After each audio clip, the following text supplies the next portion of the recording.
స్థానిక వినాయక్ నగర్లో గల హనుమాన్ జంక్షన్లో అభయాంజనేయ స్వామి 54 అడుగుల ఆంజనేయ స్వామి ఆలయంలో హనుమాన్ జయంతి సందర్భంగా మాలధారణ స్వాములకు భిక్ష ఏర్పాటు చేయడం జరుగుతుంది ప్రతి సంవత్సరము. ఇట్టి భిక్షకు సహకరించిన దాతలకు ఈరోజు మా హనుమాన్ టెంపుల్లో స్వాములందరికీ ఇక్కడ దాతలందరికీ సన్మానం చేయడం జరిగింది. కావున భక్తులందరూ మా ఇక్కడ ఉన్న ఆంజనేయ స్వామి స్వచ్ఛమైన మంచి పవర్ఫుల్ గల ఆంజనేయ స్వామి కాబట్టి ఇక్కడ వచ్చి దర్శించుకొని స్వామివారి ఆశీస్సులు పొందాలని కోరుచున్నాం. సర్వసంపదాం లోకాభిరామం శ్రీరామం యోగో నమామ్యహం రాజాది రామచంద్ర భగవానికి జై. శ్రీ గురుభ్యో నమః.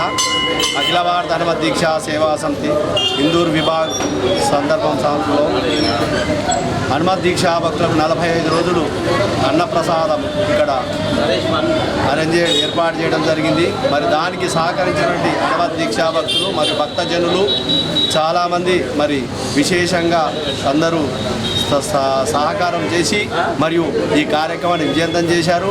మరి దాని సందర్భంగా వారందరికీ కూడా చిరు సన్మానం కమిటీ ద్వారా చేయడం జరిగింది. మరి ఇదే విధంగా ప్రతి సంవత్సరం కూడా జరుగుతుంది.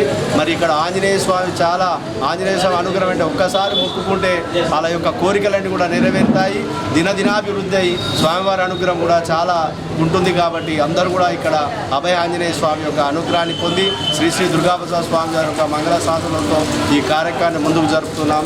జై హనుమాన్, జై జై హనుమాన్. మొన్నటి వరకు జరిగిన హనుమాన్ జయంతి వరకు ఇక్కడ 54 అడుగుల హనుమాన్ జంక్షన్లో హనుమాన్ స్వాములకు భిక్ష ఏర్పాటు చేయడం విజయవంతంగా సాగింది. ప్రతిసారి ఇలాగే సాగుతుంది. దానికి సహకరించిన దాతలకు ఈరోజు చిరు సన్మానం ఏర్పాటు చేయడం జరిగింది. వారికి ఆయుర ఆరోగ్య ఐశ్వర్యాలు ఆ హనుమంతుడి దయా కృపా కటాక్షాలు ఉండాలని కోరుకుంటున్నాను. జై శ్రీరామ్, జై హనుమాన్.